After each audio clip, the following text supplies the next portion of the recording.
All right, welcome back, Lawn Care World, YouTube folks out there. Hey, don't know if you know, it's going to snow soon here, and basically, I just want to show you a really quick setup that anybody can have, a hustle, whatever.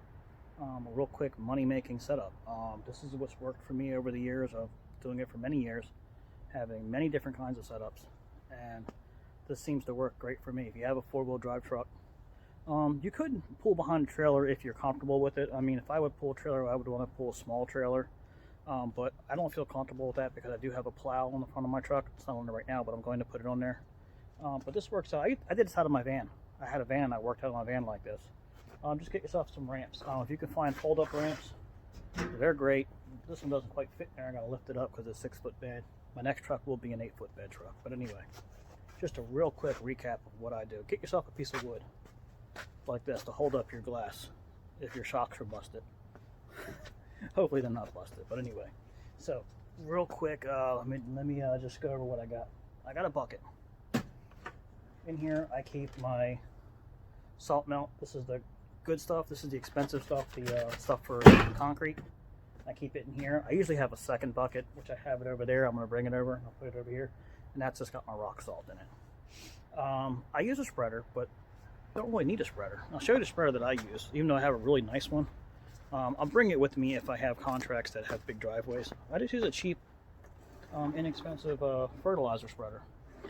This one, it's a Landscape Pro. I might take that with me. I'm not quite sure yet. Depends on how much we get. And that is, I paid 10 bucks on Marketplace for it, or Craigslist, or yard sale ad, whatever. 10 bucks. Somebody was getting rid of it.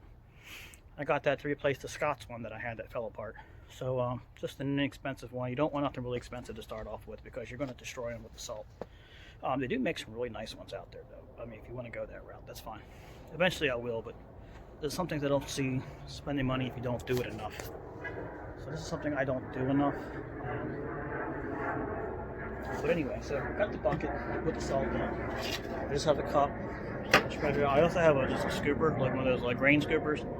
I have that in my other bag. So here I got another bucket. I always bring with me important. But you got your oil mix. Okay. A razor knife of some sort to cut those bags. Or a pocket knife or whatever. This is the holy grail of all holy mollies to bring with you. 10mm socket. Why do I say 10mm? Because that's usually what's on most of the carburetor bowls on the bottom to get it off. Now I do bring my whole socket set in the truck. I'll put it in there as well with me. Always bring some tools with you. You never know. Sometimes if you just want to take the ball out and clean it, and sometimes it'll spray some carburetor cleaner up in there or some starter fluid. Always get yourself some starter fluid or carburetor cleaner. They both work the same basically. You can get the AutoZone cheap stuff for $2 or $4, whatever it is. I never get the expensive stuff unless it's on sale or it's all 5-gallon. A 2.5-gallon container. Those short cans are nice. I'm not so sure about the short can though. They're okay for some things. The only thing I don't like about the short can is you kind of have to hold them up sometimes on some applications where it tires your arm or instead of resting it on something. But when you shut them off, they don't just stop. They keep dripping out. So you got to keep that in mind. So the reason why I bought it, because I thought that it would just shut off automatically. It doesn't. It drips out for about a couple more seconds. So you got to watch that. But it's great for filling up snow blowers and something that's on top. It's really great for that. Doesn't matter. I am not sponsored by them, and I don't think that's the greatest can in the world. Then I have my 2-cycle oil mix over there. I keep that for this machine because that is a 2-cycle machine, and the other one is a gas. So here's the snow blowers. Okay. I just got a really inexpensive 3.5 horsepower MTD yard machine. Paddle, rubber paddles. You can get a really nice one if you like. Whatever you get's fine, but you need to have one of these this is you're going to use these the most. Whether it's a small one like this or it's a power curve where it's got a little bit more of a taller, or an Aaron's or whatever floats your boat, whatever you find on sale, doesn't really matter as long as it works. But the reason why you want these is because these make your job a lot easier, and they get down to the pavement really well because the rubber paddles scrape everything up, and they get into small areas with sidewalks that's hard to get to, and they're light and you can pick them up on the steps if you need to, and it comes on and off the truck without a ramp. Okay, my arm's getting tired. The other thing that you must have for doing snow removal, and especially, and this is what I'll tell you, you need a big snow blower. You can go to Lowe's or Home Depot or wherever you go shopping, Sears, Ace Hardware Store, and get yourself one of them eventually. You don't need it right away, but here's why I say you need one of these eventually. You're going to get to the point where you're going to get a lot of jobs, and you're going to get tired shoveling. And those will do small snow, and they'll do big snow. And in the big snow is where these things come in handy. They will handle wet snow. These dual stages will definitely handle wet snow. If you can possibly get a metal chute, that one's got a metal chute, go for the metal chute over the plastic chute. They'll last longer, they won't crack, and they work better. So, but don't let that discourage you from getting one. If you can find one with the plastic chute, it's okay. But that's what you need. You need one of those ramps. Bring yourself 2 shovels. Always 2 shovels. Why? Because one shovel will break on you, or you'll lose it. So I got 2 snow shovels in there. Also bring with you a flat dirt shovel. And why I say to bring that, I have that back in there. A flat dirt shovel is for getting up ice and stubborn areas. And I used to bring with me like a breaking pick for ice, but I'm not getting too much into it this year, but that's something you can also have. And then you put all your bags of salt in your vehicle as well up front. Now I put all the supplies up front. I also bring with me a chainsaw. I have a chainsaw up in the very front, and I'll tell you why to bring yourself a chainsaw. You never know. You might be in an area where you have to cut your way out, or you're going to make some extra money cutting the branches out of someone's driveway so they can, you can get the job done.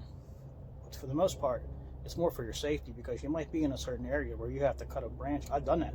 I've had to cut branches off the street so I can get by, because the snow brings everything down and falls over. And so sometimes if you can just cut that chainsaw and move it and go, boom, you're making money instead of sitting there waiting on the government to bail you out. So anyway, so that works fine for you. Keep some salt melt. Balance out the weight if you possibly can. So I put all the salts on one side and I put the mowers on the other side.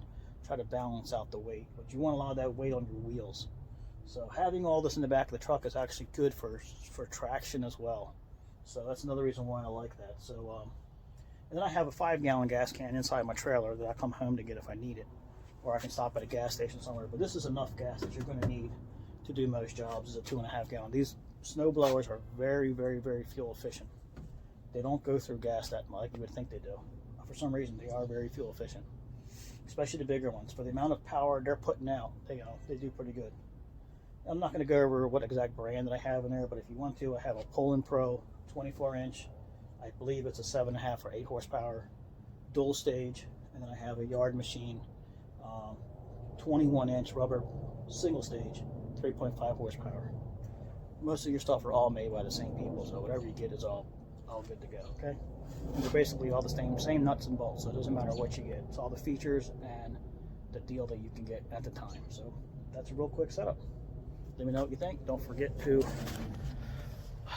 like, subscribe, share, and I'll see you on the next one. Leave your comments down below if that helped you out or not. I'm making this video in a hurry because I got to get going, but I just wanted to put this out really quick. So my next time I'll do this, I'll put a little bit more stuff in there, but there you go. Also, you can look back at my other videos if you're interested. I have a lot of other content. I've been doing this for about 2 years now, so I got a lot of videos out there to look at.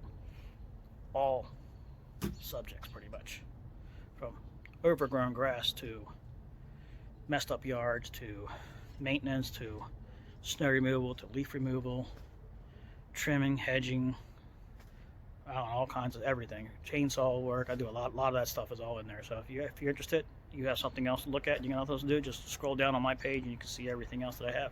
Don't forget to like and subscribe. That's the biggest key I'm trying to get more subscribers. So thank you very much, and I appreciate it, and you have a nice day.